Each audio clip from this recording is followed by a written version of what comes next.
बिना वैध दस्तावेजों के अमेरिका में रह रहे कई भारतीय लौट आए हैं, तो कई आने वाले दिनों में आएंगे। ये सिलसिला अभी लंबा चलेगा। जो लौट आए हैं वो खुशकिस्मत कहे जाएंगे, क्योंकि ऐसे कई लोग भी हैं जो विदेश में बसने का सपना लेकर गए, लेकिन वहां पहुंचने से पहले ही दम तोड़ गए। कई जैसे तैसे पहुंचे तो उनकी दास्तान इतनी दर्दनाक हुई कि सुनने के बाद दूसरा कोई शायद जाने की सोचे भी नहीं। मोबाइल फोन का जमाना है, इसलिए ऐसी दर्दनाक दास्तानों की कई तस्वीरें सामने आ जाती हैं। जैसे मध्य अमेरिकी देश पनामा के जंगलों की इन तस्वीरों को आप देखिए, जहां अमेरिका जाने का सपना लिए कई भारतीय खतरनाक रास्तों से गुजर रहे हैं। इन रास्तों को डंकी रूट कहा जाता है। विदेश जाने का सपना रखने वाले ऐसे हजारों लोग उन दलालों के चंगुल में फंस जाते हैं जो विदेश में बसाने के बदले में मुंह मांगी कीमत वसूलते हैं। ये लोग अपने खेत और बाकी जमीन, घर वगैरह बेचकर 40 से 50 लाख, बल्कि कई बार उससे भी ज्यादा रुपए इन दलालों को दे देते हैं।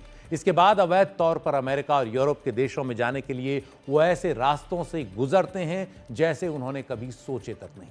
जैसे मैक्सिको के रास्ते अमेरिका जाने वाले लोग लैटिन अमेरिकी देशों या फिर मध्य अमेरिका के देशों तक हवाई मार्ग से पहुंचते हैं और उसके बाद उन्हें Panama, Costa Rica, Ecuador, Bolivia या गुयाना जैसे देशों के जंगलों से गुजरना पड़ता है। जंगलों से गुजरने वाला रास्ता थोड़ा सस्ता पड़ता है, लेकिन उतना ही ज्यादा खतरनाक भी। एक बार विदेशी जमीन पर पहुंचने के बाद ये लोग उन एजेंट्स के मोहताज हो जाते हैं जिन्हें पैसे देकर वो यहां तक पहुंचे।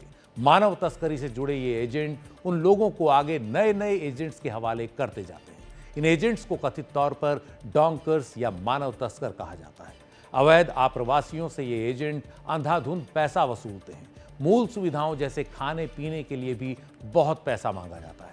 सीमा पर तैनात अधिकारियों से बचाने के नाम पर पैसा मांगा जाता है और फिर बहुत ही कठिन रास्तों से, जैसे जंगल, पहाड़, नदी, समुद्र वगैरह होते हुए उन्हें आगे ले जाया जाता है। सांप और अन्य जंगली जानवरों का डर लगातार बना रहता है।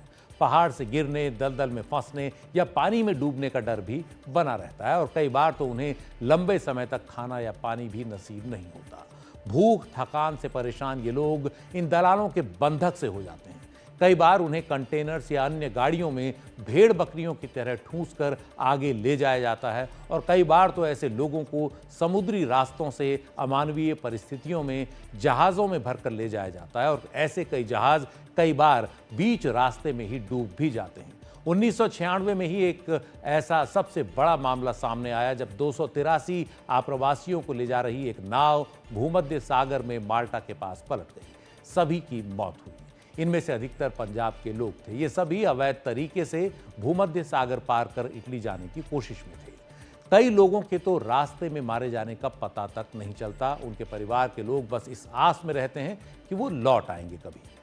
अमेरिका जाने के लिए सबसे बड़ा डंकी रूट किसी लैटिन अमेरिकी या मध्य अमेरिकी देश होकर जाता है, जैसे इक्वेडोर, बोलीविया या गुयाना।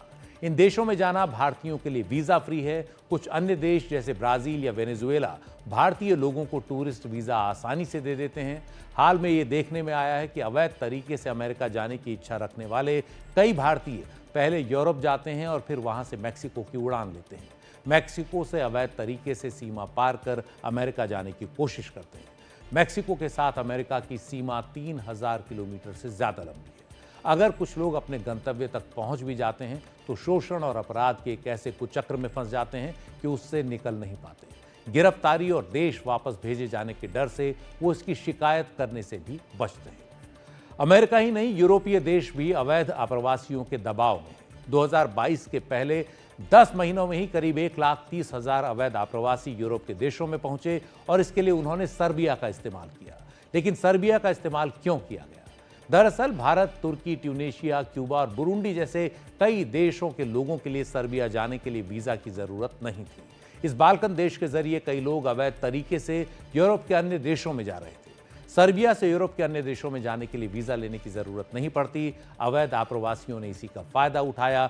वीजा फ्री सुविधा का इस्तेमाल कर सर्बिया पहुंचे, फिर सर्बिया की सीमा से लगने वाले देशों ऑस्ट्रिया, हंगरी, रोमानिया होते हुए चोरी छुपे इटली और फ्रांस चले गए। इसके चलते यूरोपियन यूनियन ने सर्बिया पर दबाव बनाया और 2023 में सर्बिया ने उन देशों के नागरिकों के लिए वीजा फ्री आने की सुविधा खत्म कर दी जहां से सबसे अधिक अवैध आप्रवासी आ रहे थे। इनमें भारत भी शामिल है। यूरोप में सबसे अधिक भारतीयों की कोशिश इंग्लैंड जाने की होती है। इसके अलावा Germany, Austria, Spain, Belgium, Italy, Greece, Norway, Switzerland, Sweden, Netherlands, पुर्तगाल, फिनलैंड, पोलैंड और चेक रिपब्लिक जाने वालों की भी खासी तादाद होती है।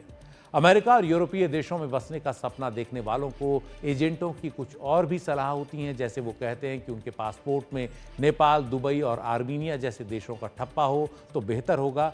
इसलिए वो पहले उन देशों में होकर आ जाएं ताकि इमिग्रेशन अधिकारी उन्हें असली यात्रियों की तरह देखें, किसी तरह का शक न करें।